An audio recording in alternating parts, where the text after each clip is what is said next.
Salut à tous, c'est Chris du programme Shuriken. J'espère que vous êtes en forme aujourd'hui.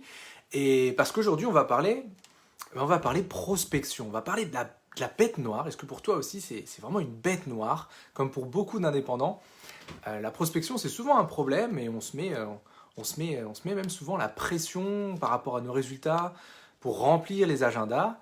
Alors, si c'est le cas, si ça t'intéresse d'en savoir un petit peu plus sur comment est-ce que tu peux booster ta prospection et avoir de meilleurs résultats en face de toi, reste avec nous quelques instants. Je vais t'expliquer, je vais te donner deux, trois feedbacks.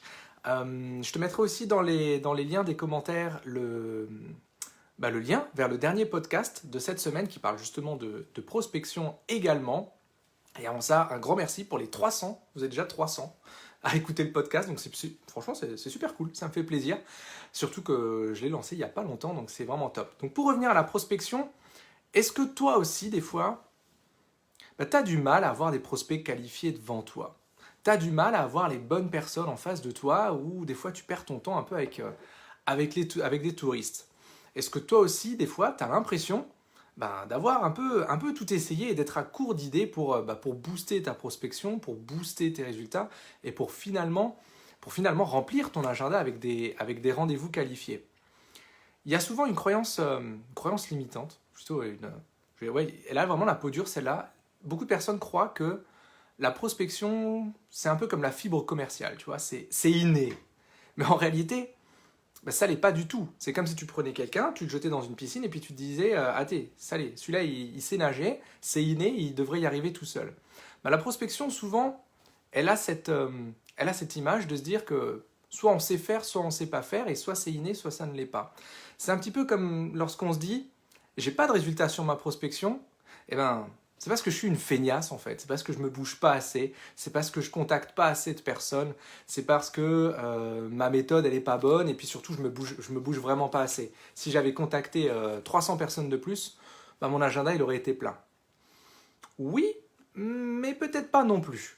Donc la question que je te pose aujourd'hui c'est qu'est-ce que ça changerait pour toi d'avoir un agenda que tu maîtrises? Mais quand je dis que tu maîtrises, c'est pas avec 5 rendez-vous par jour, c'est avec des rendez-vous qualifiés où tu as les bonnes personnes en face de toi, des personnes qui sont potentiellement intéressées par ce que tu proposes et qui vont pas être absolument là à chercher un prix. Qu'est-ce que ça changerait pour toi?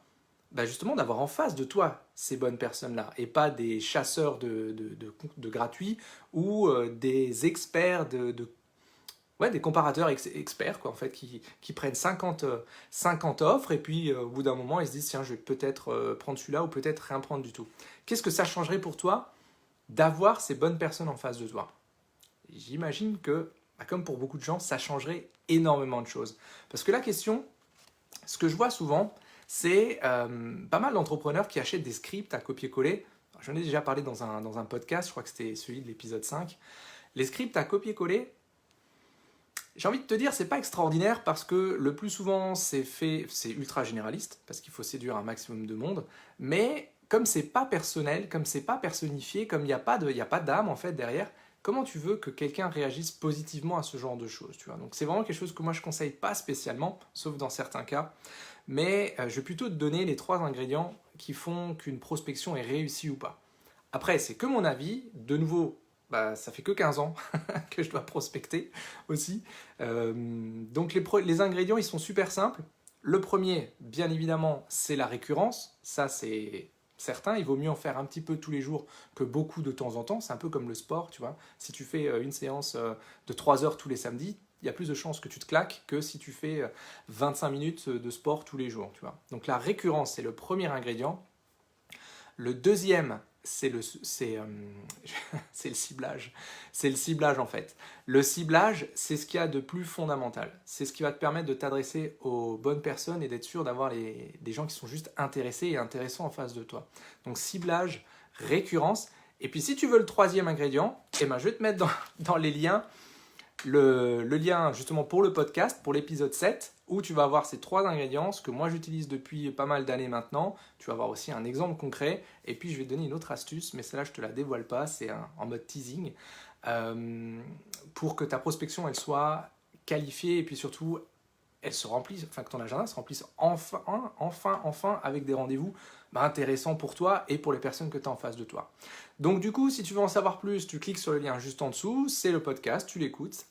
Et petit patron et gros succès, s'il te plaît, c'est cool, tu peux laisser un grand pouce. S'il te plaît pas, faut me le dire et puis on regarde ce qu'on peut améliorer pour toi.